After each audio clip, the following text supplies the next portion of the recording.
Hello students, welcome to GNV learning portal. ఈ వీడియోలో మనం కరెంట్ అఫైర్స్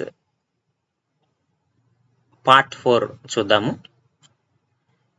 దీంట్లో మనకి ఎగ్జామినేషన్ పాయింట్ ఆఫ్ వ్యూలో మోస్ట్ ఎక్స్పెక్టెడ్ 15 క్వశ్చన్స్ చూద్దాము. ఈ కరెంట్ అఫైర్స్ సిరీస్లో ముఖ్యంగా ఈ పార్ట్ 4లో మనము బ్యాంకింగ్, ఎకానమీ, ఫైనాన్స్, అలాగే వరల్డ్ హ్యాపీనెస్ రిపోర్ట్ 2025కి సంబంధించిన ముఖ్యమైన ప్రశ్నలను మనం కవర్ చేద్దాము. ముందుగా మనం వీడియోలోకి వెళ్తే క్వశ్చన్ నెంబర్ 1.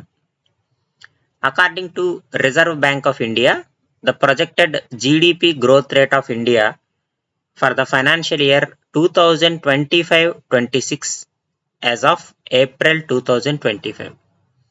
ఏప్రిల్ 2025 సంవత్సరానికి గాను మనకు ఆర్థిక సంవత్సరం 2025-26కి సంబంధించి రిజర్వ్ బ్యాంక్ ఆఫ్ ఇండియా వారు ప్రొజెక్ట్ చేసినటువంటి జీడిపి గ్రోత్ ఎంత అంటే భారతదేశానికి సంబంధించిన జీడిపి గ్రోత్ని ప్రొజెక్ట్ చేసినటువంటి వాల్యూ ఎంత అని అడుగుతున్నారు. దీనికి కరెక్ట్ ఆన్సర్ ఎంత అంటే 6.5%, ఆప్షన్ ఏ. ఈ ప్రశ్న గురించి మనం కొంచెం వివరం చూస్తే, RBI projections are based on అంటే ఈ 6.5% అనేది ఏ రకంగా ఇస్తుంది రిజర్వ్ బ్యాంక్ ఆఫ్ ఇండియా అంటే ఎక్స్టర్నల్ ట్రేడ్, అలాగే inflation, fiscal policies, flow of investments, ఈ 4 పాయింట్స్ బేస్ చేసుకొని external trade, inflation, fiscal policies, flow of investments, ఈ 4 పాయింట్స్ని బేస్ చేసుకొని ప్రొజెక్టెడ్ జీడిపి గ్రోత్ రేట్ని ఇస్తూ ఉంటుంది. అలా ఏప్రిల్ 2025 టయానికి ఇచ్చినటువంటి ప్రొజెక్టెడ్ గ్రోత్ రేట్ ఎంత అంటే 6.5%. ఇక్కడ ఇందులో జీడిపి అంటే గ్రాస్ డొమెస్టిక్ ప్రోడక్ట్. ఈ గ్రాస్ డొమెస్టిక్ ప్రోడక్ట్ మనకి ఏం తెలియజేస్తుంది అంటే measure of countries economy. So ఒక దేశం యొక్క ఆర్థిక పరిస్థితిని ఈ గ్రాస్ డొమెస్టిక్ ప్రోడక్ట్ అనేది తెలియజేస్తుంది అన్నమాట. Next question. State Bank of India was formed in the year by changing the name Imperial Bank. So State Bank of India అని మనందరికీ తెలుసు, మొదట్లో ఇంపీరియల్ బ్యాంక్ అనేవాళ్ళము. సో ఆ ఇంపీరియల్ బ్యాంక్ యొక్క పేరును మార్చి స్టేట్ బ్యాంక్ ఆఫ్ ఇండియాగా ఏ ఏడాది మార్చారు అని అడుగుతున్నారు. దీనికి correct answer 1955, option D. So ఈ ప్రశ్న గురించి మనం చూస్తే, జూలై 1955 సంవత్సరంలో ఇంపీరియల్ బ్యాంక్ ఆఫ్ ఇండియాను స్టేట్ బ్యాంక్ ఆఫ్ ఇండియాగా మార్చారు. జూలై 1955లో ఇంపీరియల్ బ్యాంక్ ఆఫ్ ఇండియాను స్టేట్ బ్యాంక్ ఆఫ్ ఇండియాగా మార్చారు. ప్రస్తుతం State Bank of India is a multinational Indian bank under public sector. Public సెక్టార్లో మల్టీనేషనల్ ఇండియన్ బ్యాంక్గా ఉంటుంది. అలాగే state Bank of India is the 43rd place. ప్రపంచ అతిపెద్ద బ్యాంకుల్లో 43వ స్థానంలో మన స్టేట్ బ్యాంక్ ఆఫ్ ఇండియా ఉంది. అలాగే మరి ఇంపీరియల్ బ్యాంక్ని ఎప్పుడు ఎస్టాబ్లిష్ చేశారంటే 1921 సంవత్సరంలో ఇంపీరియల్ బ్యాంక్ని ఎస్టాబ్లిష్ చేశారు. And it is established by merging bank of Bombay, bank of Calcutta and bank of Madras. Bombay, Calcutta, Madras ఈ 3 బ్యాంకులను మెర్జ్ చేసి 1921 సంవత్సరంలో ఇంపీరియల్ బ్యాంకును ఎస్టాబ్లిష్ చేయడం జరిగింది. సో ఆ సమయంలో ఇది ప్రస్తుతం రిజర్వ్ బ్యాంక్ ఎలా అయితే వర్క్ చేస్తుందో క్వాజీ రిజర్వ్ బ్యాంక్ లాగా ఆ టైంలో పనిచేసేది 1921లో దీన్ని ఎస్టాబ్లిష్ చేసినప్పుడు. అలాగే ఇంకా మనకి ఈ స్టేట్ బ్యాంక్ ఆఫ్ ఇండియాకి సంబంధించి కానీ ఇంపీరియల్ బ్యాంక్ సంబంధించి కానీ ఇంకా క్వశ్చన్స్ అడగే అవకాశం ఏంటంటే ప్రస్తుత చైర్మన్ ఎవరు, స్టేట్ బ్యాంక్ ఆఫ్ ఇండియా యొక్క ప్రస్తుత చైర్మన్ ఎవరు అని అడగొచ్చు. So present chairman of State Bank of India name is Challa Srinivasulu Setty. He's acting as chairman from August 28, 2024. August 28, 2024 సంవత్సరం నుండి ఎస్బీఐ చైర్మన్గా చల్లా శ్రీనివాసుల శెట్టి గారు వ్యవహరిస్తున్నారు. సో ఇవి అంటే స్టేట్ బ్యాంక్ ఆఫ్ ఇండియాకి సంబంధించి మనకి నాట్ ఓన్లీ ఇప్పుడు ఇచ్చిన క్వశ్చన్ ఏ ఇయర్ చేంజ్ చేశారు అనేదే కాకుండా ఇలాంటివి అంటే వరల్డ్ లార్జెస్ట్ బ్యాంక్స్ లో ఏ ప్లేస్ లో ఉందని అడగొచ్చు, లేదా పబ్లిక్ సెక్టార్ బ్యాంకా ప్రైవేట్ సెక్టార్ బ్యాంకా అని అడగొచ్చు. అలాగే ఇంపీరియల్ బ్యాంక్ ఎప్పుడు ఎస్టాబ్లిష్ చేశారని, ఏ రకంగా ఏ బ్యాంక్స్ ని మెర్జ్ చేసి ఎస్టాబ్లిష్ చేశారని, లేదా ప్రజెంట్ చైర్మన్ ఎవరని, ఇలా మనకి క్వశ్చన్స్ అడిగే అవకాశం ఉంది. కాబట్టి ఈ ఇన్ఫర్మేషన్ అంతా ఇక్కడ ఇవ్వడం జరిగింది. So next question, plastic money is an example of debit card, cheque, credit card, bonds. So దీనికి సరైన ఆన్సర్ ఏంటంటే క్రెడిట్ కార్డ్స్. క్రెడిట్ కార్డ్స్ ని మనము ప్లాస్టిక్ మనీగా వ్యవహరిస్తాము. క్రెడిట్ కార్డ్స్ ని ప్లాస్టిక్ మనీగా వ్యవహరిస్తాము. Next question, banks are come under which sector? So banks అనేవి ఏ సెక్టార్ కిందకు వస్తాయి? Primary, secondary, tertiary, quaternary. So సాధారణంగా బ్యాంక్స్ అనేవి టెర్షరీ సెక్టార్ కిందకు వస్తాయి. బ్యాంక్స్ అనేవి టెర్షరీ సెక్టార్ కిందకు వస్తాయి. మరి ప్రైమరీ సెక్టార్ కిందకి ఏమొస్తాయి? ప్రైమరీ సెక్టార్ కింద అగ్రికల్చర్, ఫిషింగ్, మైనింగ్, ఈ 3 విభాగాల్ని ప్రైమరీ సెక్టర్ అంటాము. అలాగే సెకండరీ సెక్టార్ లో construction, manufacturing, process, construction, manufacturing, process secondary సెక్టార్కి వస్తుంది. టెర్షరీ సెక్టార్ లో servicing, banking, transport and communication. Servicing, banking, transport and communication. అంటే మనకి క్వశ్చన్ ఇచ్చినప్పుడు బ్యాంక్స్ కి సంబంధించి ఉంది కాబట్టి ఏ సెక్టార్ కిందకు వస్తుంది అని అడగొచ్చు. సో మనకి క్వశ్చన్స్ అగ్రికల్చరా, ఫిషింగ్, మైనింగ్, లేదా కన్స్ట్రక్షన్, సర్వీసింగ్, ట్రాన్స్పోర్ట్, కమ్యూనికేషన్, ఇలా ఇవి ఇచ్చి ఇవి ఏ సెక్షన్ కిందకు వస్తాయని కూడా అడగొచ్చు. సో కాబట్టి ఈ అన్ని కూడా కవర్ అవుతాయి అనమాట. సో ప్రైమరీ సెక్టర్ లో ఏముంటాయి, సెకండరీ సెక్టర్ లో ఏముంటాయి, టెర్షరీ సెక్టర్ లో ఏముంటాయి అనేది మనందరికీ తెలిసి ఉండాలన్నమాట. సో క్వశ్చన్ అలా కూడా అడగొచ్చు. Next, the Malegam committee proposed reforms in dash sector. So Malegam committee ఏ సెక్టార్ లో రిఫార్మ్స్ అని ప్రపోజ్ చేసిందంటే NBFC, MFI, micro finance sector లో, ఎంఎఫ్ అంటే మైక్రో ఫైనాన్స్ సెక్టార్ లో రిఫార్మ్స్ అని ప్రపోజ్ చేసింది national banking finance corporation. So micro finance sector, option A is the correct answer. So దీని గురించి మనం చూస్తే ఇన్ మాలేగామ్ కమిటీని ఎప్పుడు అపాయింట్ చేశారంటే in 2021 RBI, that is Reserve Bank of India, appointed Malegam Committee to give a report on microfinance sector in India. భారతదేశంలో ఉండేటువంటి ఈ మైక్రో ఫైనాన్స్ సెక్టార్ మీద రిపోర్ట్ ఇవ్వమని 2010వ సంవత్సరంలో ఆర్బీఐ ఈ మాలేగాం కమిటీని అపాయింట్ చేసింది. ఆ రిపోర్ట్ తో పాటుగా ఏమన్నారు, to provide recommendations for it's growth. So ఈ మైక్రో ఫైనాన్స్ సెక్టార్ గ్రోత్ అవడానికి కొన్ని రికమెండేషన్స్ కూడా ఇవ్వడం జరిగింది. వాళ్ళు ఇచ్చిన రికమెండేషన్స్ లో ఒక ముఖ్యమైనది ఏంటంటే micro finance investors are required to obtain a certificate of registration from RBI. So ఎవరైతే మైక్రో ఫైనాన్స్ ఇన్వెస్టర్స్ ఉంటారో వాళ్ళు ఆర్బీఐ నుంచి సర్టిఫికెట్ ఆఫ్ రిజిస్ట్రేషన్ తీసుకోవాలనేది ముఖ్యమైనటువంటి రికమెండేషన్ అనమాట. సో కాబట్టి మనకి మాలేగాం కమిటీ గురించి అడిగితే ఏ సెక్టార్ గురించి రిపోర్ట్ ఇచ్చిందని అడగొచ్చు, లేకపోతే ఏ ఇయర్ ఆ కమిటీని అపాయింట్ చేశారని అడగొచ్చు. అలాగే వాళ్ళు ఇచ్చినటువంటి ముఖ్యమైన రికమెండేషన్ ఏది అంటే సర్టిఫికెట్ ఆఫ్ రిజిస్ట్రేషన్. సో ఈ రికమెండేషన్ గురించి కూడా మనకి అడిగే అవకాశం ఉంది. Next question, which committee recommended the 4-tier banking system in our country? So భారతదేశంలో బ్యాంకింగ్ సిస్టమ్ లో 4-tier సిస్టమ్ అని అంటాము. ఆ 4-tier బ్యాంకింగ్ సిస్టమ్ ని ఏ కమిటీ రికమెండ్ చేసిందని అడుగుతున్నాడు. So Malegam committee, Deepak Parekh committee, Narasimhan committee, PK Mohanty committee. So దీనికి కరెక్ట్ ఆన్సర్ ఏంటంటే Narasimhan committee. So Narasimhan committee 4-tier banking system ని రికమెండ్ చేసింది మన భారతదేశంలో. మరి మిగతా కమిటీస్ ఏం చేసినాయి, ఏ ఏడాది వాటిని అపాయింట్ చేశారంటే ఆల్రెడీ మాలేగాం కమిటీ 2010లో అపాయింట్ చేశారు. సో మైక్రో ఫైనాన్స్ సెక్టార్ ని రివ్యూ చేయడానికి, to review micro finance sector in India.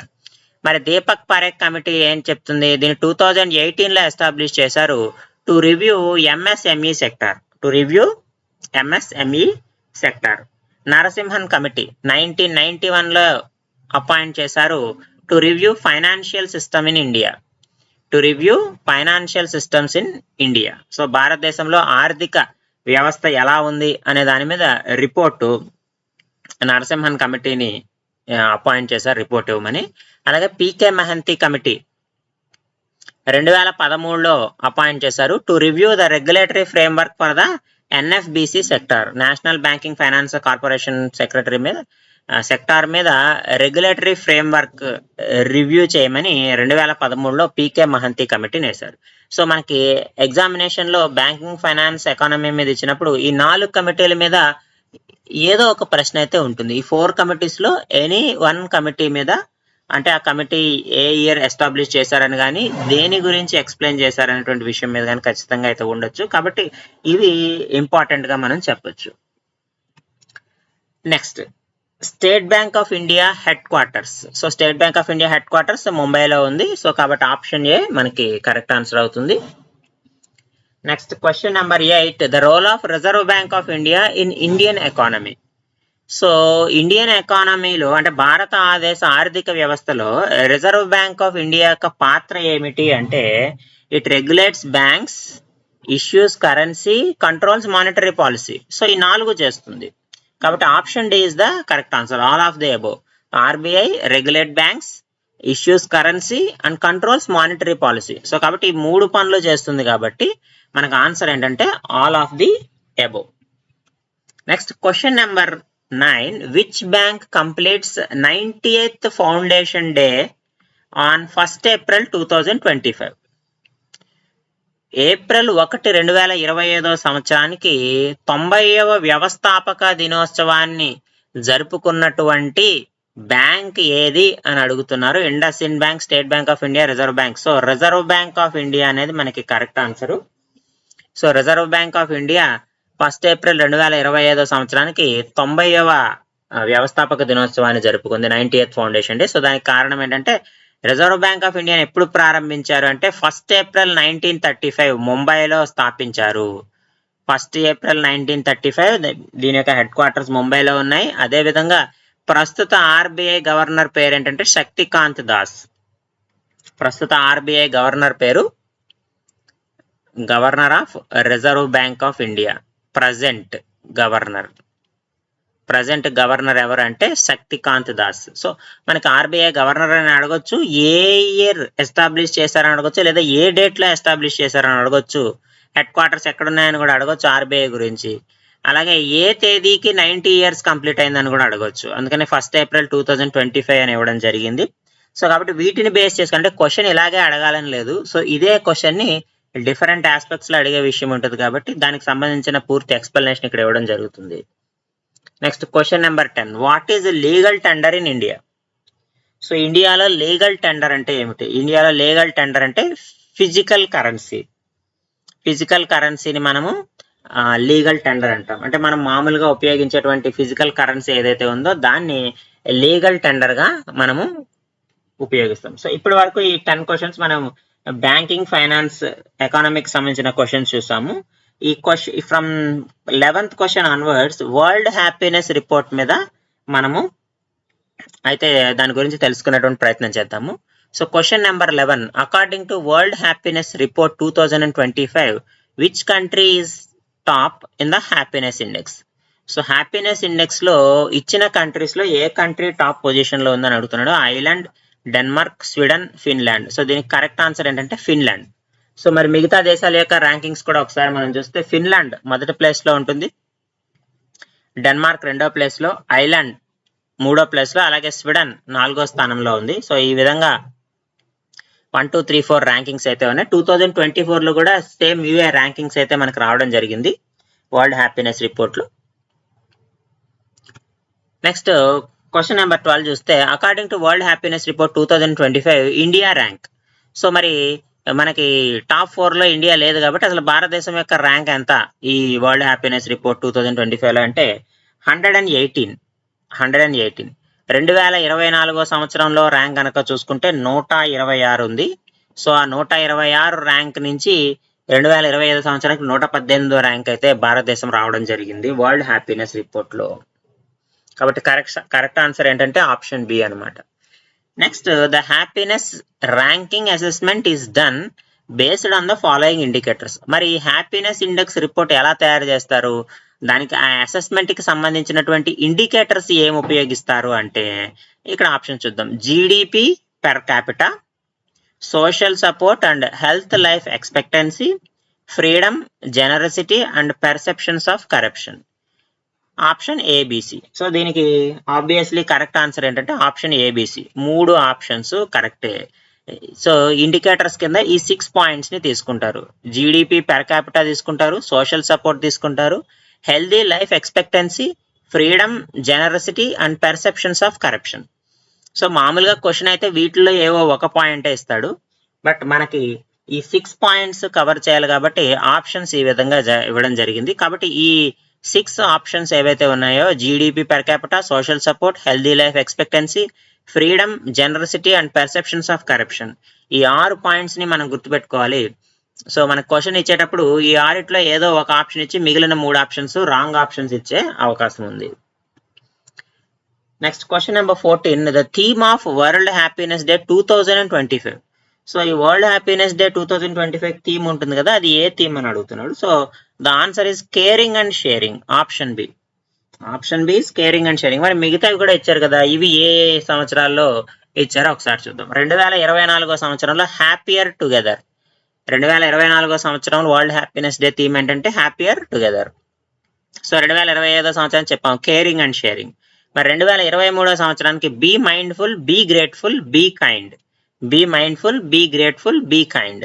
2022 సంవత్సరానికి build back happier, build back happier. So ఇవి ఈ గడిచిన 4 సంవత్సరాల్లో మనకి ఇచ్చినటువంటి థీమ్స్ అన్నమాట వరల్డ్ హ్యాపీనెస్ డేకి సంబంధించి.